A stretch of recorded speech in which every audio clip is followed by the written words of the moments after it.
दक्षवाणी में आपका स्वागत है। आज हम भारत के इतिहास के एक ऐसे भूचाल पर बात करने वाले हैं जिसने यहाँ की जमीन हमेशा के लिए बदल दी। 1857 का विद्रोह।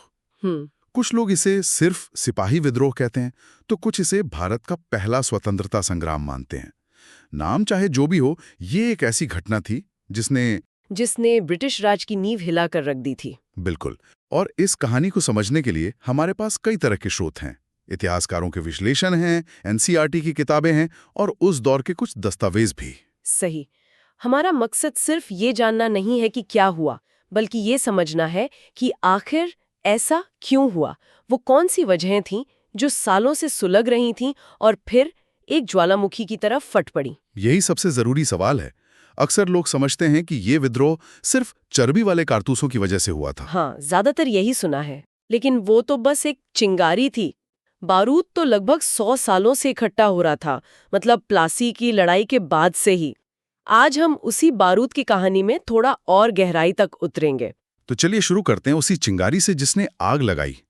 बात एक नई राइफल की है, पैटर्न 1853 एनफील्ड राइफल।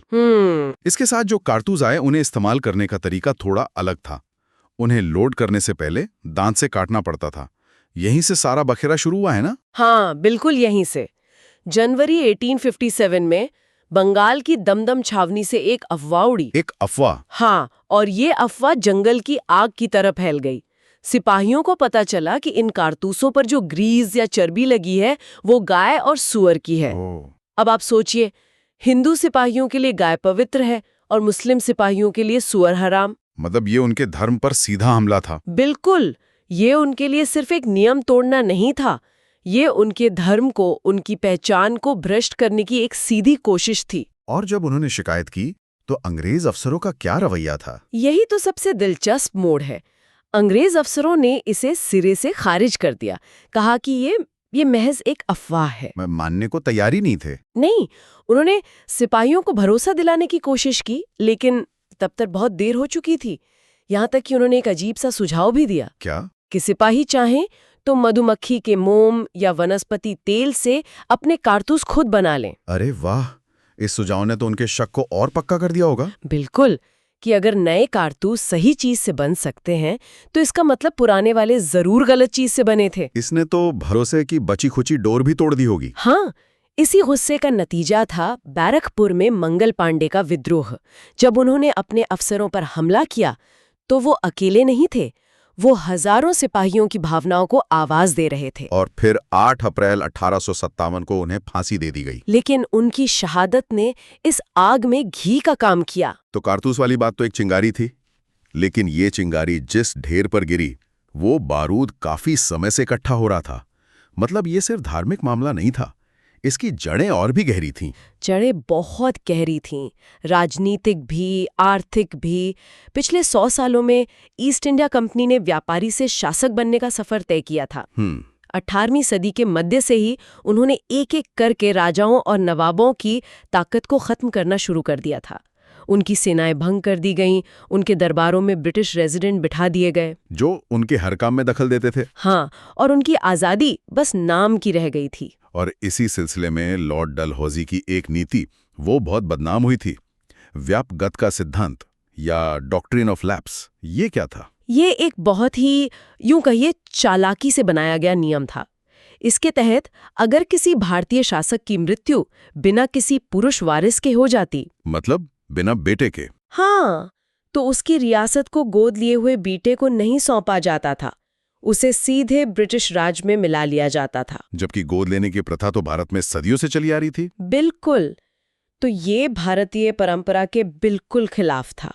ये सिर्फ एक नियम नहीं था, ये एक तरह को मनोवैज्ञानिक हमला था। सतारा, नागपुर, झांसी, एक के बाद एक। हाँ, जब एक के बाद एक रियासतें इस तरह छीनी जाने लगीं तो बाकी राजाओं में एक डर बैठ गया कि आज ये तो कल हमारी बारी है। झांसी की रानी लक्ष्मीबाई की कहानी इसका सबसे बड़ा उदाहरण है। सबसे बड़ा उदाहरण।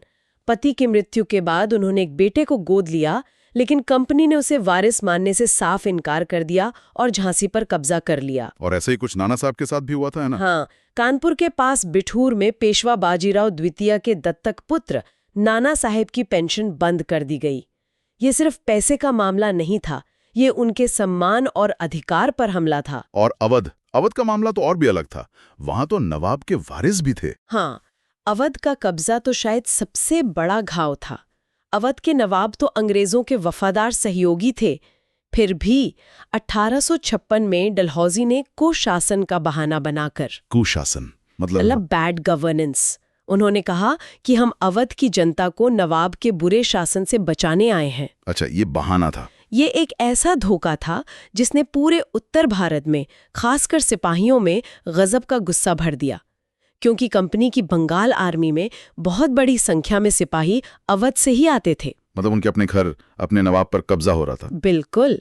और बात सिर्फ रियासतों तक नहीं रुकी, वे तो भारत की पहचान के सबसे बड़े प्रतीक को ही मिटाना चाहते थे। मुगल बादशाह? हाँ, कंपनी ने जो सिक्के चलाए उन पर से मुगल बादशाह का नाम हटा दिया गया।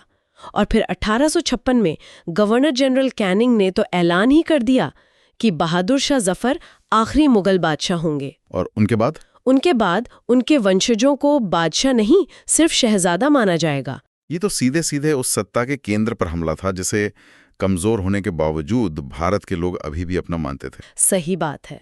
और इसके साथ ही जमीनी स्तर पर आर्थिक शोषण भी चरम पर था। किसानों पर भारी भरकम लगान और उसे वसूलने के सख्त तरीके। मतलब गुस्सा राजाओं में भी था, जमींदारों में भी और किसानों में भी। हर तरफ था। तो एक तरफ राजा नवाब नाराज, किसान परेशान, लेकिन इस विद्रोह की अगुवाई तो सिपाहियों ने की। उनके अपने क्या मसले थे जो इस आग को भड़का रहे थे? कंपनी की सेना में काम करने वाले भारतीय सिपाहियों के पास नाराजगी की अपनी एक लंबी लिस्ट थी। वो अपने वेतन, भत्तों और सेवा की शर्तों से नाखुश थे। भेदभाव होता था उनके साथ बहुत ज्यादा। अंग्रेज सिपाही के मुकाबले उन्हें बहुत कम तनख्वाह मिलती थी। जब पंजाब और अवध जैसे नए इलाकों पर कब्जा हुआ तो वहां सेवा देने पर मिलने वाला अतिरिक्त भत्ता, जिसे बट्टा कहते थे, वो बंद कर दिया गया। और कंपनी का तर्क क्या था? तर्क ये था कि ये अब विदेशी इलाके नहीं रहे। मतलब वे एक तरह से प्रोफेशनल सोल्जर थे, लेकिन उन्हें प्रोफेशनल रिस्पेक्ट नहीं मिल रहा था। और ऊपर से उनके धर्म और रीति रिवाजों में भी दखल दिया जा रहा था। बिल्कुल, ये एक विस्फोटक मिश्रण था। और धार्मिक दखल अंदाजी का एक और बड़ा उदाहरण था समुद्र पार यात्रा का मुद्दा। अच्छा। उस जमाने में बहुत से हिंदुओं का मानना था कि समुद्र पार करने, यानी काला पानी पार करने से उनका धर्म और जाति भ्रष्ट हो जाएगी।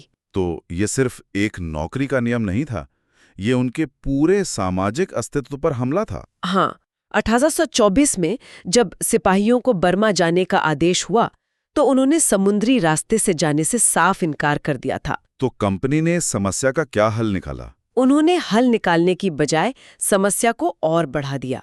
1856 में company general service enlistment act नाम का एक नया कानून लेकर आई। इसमें क्या था? इसके तहत सेना में भर्ती होने वाले हर नए रंगरूट को एक दस्तावेज पर दस्तखत करने होते थे कि जरूरत पड़ने पर उसे कहीं भी, यानी समुद्र पार भी भेजा जा सकता है।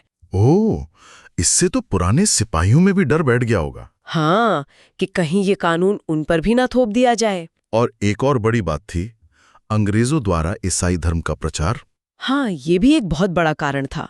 1830 के बाद कंपनी ने ईसाई मिशनरियों को भारत में खुलकर काम करने की इजाजत दे दी थी। वो यहाँ जमीन और संपत्ति भी खरीद सकते थे। और फिर 1850 में एक कानून आया। हाँ, जिसने धर्म परिवर्तन को आसान बना दिया। इस कानून के मुताबिक अगर कोई भारतीय ईसाई धर्म अपना लेता है तब भी उसे अपने पूर्वजों की संपत्ति पर हक मिलेगा। तो लोगों को लगा कि ये उन्हें ईसाई बनाने की एक सोची समझी साजिश है। बिल्कुल। तो हमारे पास राजनीतिक गुस्सा है, आर्थिक तंगी है, जमीनों का छिन्ना है, और अब सिपाहियों के अपने धार्मिक और पेशेवर मुद्दे भी हैं। ऐसा लगता है कि बस एक चिंगारी की देर थी। और वो चिंगारी लगी मेरठ में। 9 मई 1857 को घुड़सवार सेना के 85 सिपाहियों ने नए कारतूसों का इस्तेमाल करने से इनकार कर दिया। उन्हें सजा के तौर पर नौकरी से बर्खास्त किया गया और 10-10 साल की कैद की सजा सुनाकर जंजीरों में जकड़ दिया गया। और ये सब दूसरे सिपाहियों के सामने किया गया, उन्हें नीचा दिखाने के लिए। हाँ, और इसका असर उल्टा हुआ। अगले ही दिन 10 मई को मेरठ में तैनात बाकी भारतीय सिपाहियों की प्रतिक्रिया देखने लायक थी। उन्होंने बगावत कर दी। हाँ, वे सीधे जेल गए और अपने 85 साथियों को आजाद करा लिया।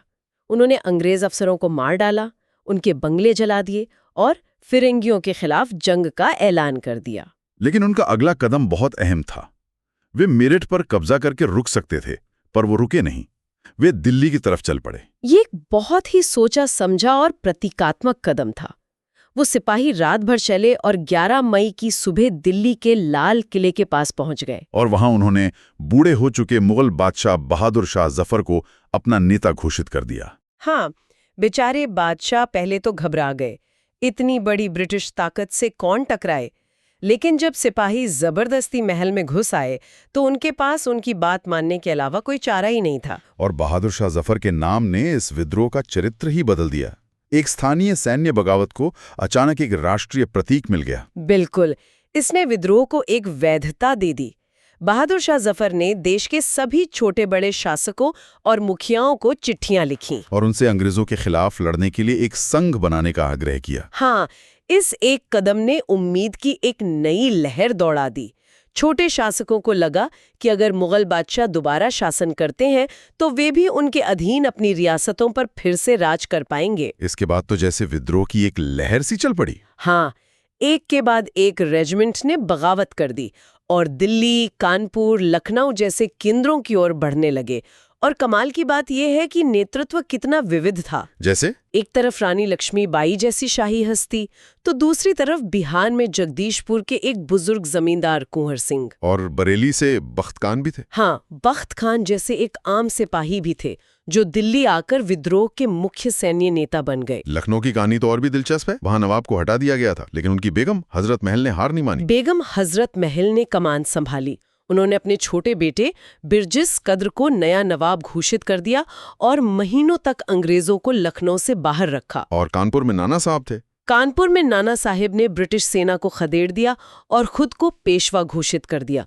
उनके सेनापति तात्या टोपे एक शानदार योद्धा थे। झांसी में रानी लक्ष्मीबाई भी विद्रोही सिपाहियों के साथ मिल गई। हाँ, और तात्या टोपे के साथ मिलकर लड़ी। ये सिर्फ सिपाहियों का नहीं बल्कि आम लोगों का भी विद्रोह बन गया था। विद्रोह के इस पैमाने को देखकर अंग्रेजों की क्या प्रतिक्रिया थी? वे जरूर घबरा गए होंगे। वे सिर्फ घबराए नहीं, उनके पैरों तले जमीन खिसक गई थी। उन्हें लगा था कि उनका राज हमेशा चलेगा, लेकिन अब सब कुछ दांव पर था। पर उन्होंने हार नहीं मानी। नहीं, उन्होंने पूरी ताकत से इस विद्रोह को कुचलने का फैसला किया। इंग्लैंड से और फौजें मंगवाई गईं। नए कानून बनाए गए ताकि विद्रोहियों पर मुकदमा चलाना और उन्हें सजा देना आसान हो।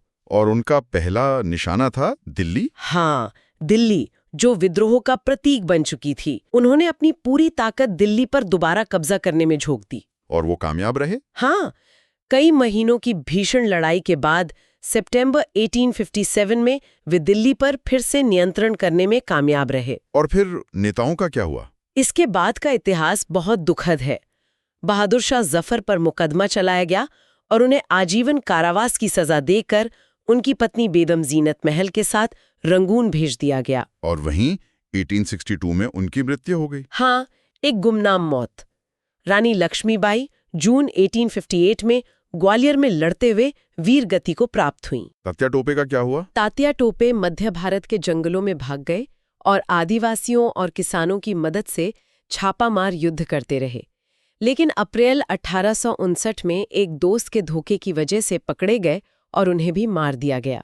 तो विद्रोह तो कुचल दिया गया। पर क्या वाकई सब कुछ पहले जैसा रहा, या इस भूकंप ने नींव इतनी हिला दी थी कि अब उस पर पुरानी इमारत खड़ी नहीं हो सकती थी? नींव पूरी तरह हिल चुकी थी। अंग्रेज समझ गए थे कि भारत पर अब पुराने तरीके से शासन नहीं किया जा सकता। विद्रोह के बाद जो सबसे बड़ा बदलाव आया वो था 1858 में ब्रिटिश संसद द्वारा पारित किया गया एक नया कानून। और उस कानून ने क्या बदला? उस कानून ने ईस्ट इंडिया कंपनी के शासन को खत्म कर दिया। पूरी तरह से? हाँ, भारत पर शासन करने की सारी ताकत ईस्ट इंडिया कंपनी के हाथ से लेकर सीधे ब्रिटिश क्राउन यानी ब्रिटेन की महारानी को दे दी गई। तो मतलब अब भारत एक कंपनी की जागीर नहीं बल्कि सीधे ब्रिटिश साम्राज्य का एक हिस्सा बन गया। बिल्कुल। भारत के मामलों को देखने के लिए ब्रिटिश कैबिनेट में एक मंत्री नियुक्त किया गया जिसे भारत सचिव कहा गया। गवर्नर जनरल को अब वाइसराय का खिताब दिया गया जो सीधे महारानी का निजी प्रतिनिधि होता था। और सेना में भी बड़े बदलाव हुए होंगे? हाँ, सेना का पुनर्गठन हुआ। भारतीय सैनिकों की संख्या कम करके यूरोपीय सैनिकों की संख्या बढ़ा दी गई। ये भी तय हुआ कि अवध और बिहार के सिपाहियों की जगह अब गोरखा, सिख और पठानों की भर्ती ज्यादा की जाएगी, जिन्हें वो मार्शल रेस मानते थे और ज्यादा वफादार समझते थे। सही। और भारतीय राजाओं और जमींदारों के लिए क्या बदला? उनके लिए भी एक बहुत जरूरी बदलाव आया। अंग्रेजों ने वादा किया कि वे अब भारत के लोगों के धार्मिक और सामाजिक रीति रिवाजों का सम्मान करेंगे। और वो व्यापकत का सिद्धांत खत्म कर दिया गया। हाँ, वो खत्म कर दिया गया। भारतीय शासकों को ये भरोसा दिलाया गया कि उनके राज्य को अब आसानी से हड़पा नहीं जाएगा, बशर्ते वे ब्रिटिश महारानी को अपनी सर्वोपरि शासक माने। ये एक तरह का समझौता था ताकि भविष्य में इस तरह का कोई विद्रोह ना हो। तो 1857 का विद्रोह भले ही अपने मकसद में कामयाब ना हुआ हो, लेकिन उसने भारत में ब्रिटिश राज का चेहरा हमेशा के लिए बदल दिया। बिल्कुल, ये सिर्फ कारतूसों पर हुआ एक सिपाही विद्रोह नहीं था। ये 100 साल से जमा हो रहे राजनीतिक, आर्थिक, सामाजिक और धार्मिक गुस्से का एक विस्फोट था, जिसने भारत में कंपनी राज का अंत किया और ब्रिटिश क्राउन के सीधे शासन की शुरुआत की। अंत में एक सवाल सोचने के लिए छोड़ते हैं। हमारे स्रोत बताते हैं कि कैसे अफवाहें, भविष्यवाणियां, जैसे वो प्लासी की लड़ाई के 100 साल बाद शासन खत्म होने वाली बात। हाँ बिल्कुल, कैसे ये सब और लंबे समय से दबा हुआ असंतोष मिलकर एक बड़े पैमाने पर उथल-पुथल पैदा कर सकते हैं। ये हमें सोचने पे मजबूर करता है कि किसी भी सत्ता को बनाए रखने में जनता की धारणा और विश्वास कितना जरूरी होता है, और ये भरोसा कितनी आसानी से और कितनी तेजी से टूट सकता है। यह चर्चा आपको कैसी लगी, हमें कमेंट करके जरूर बताएं। आपका फीडबैक हमारे लिए महत्वपूर्ण है। धन्यवाद।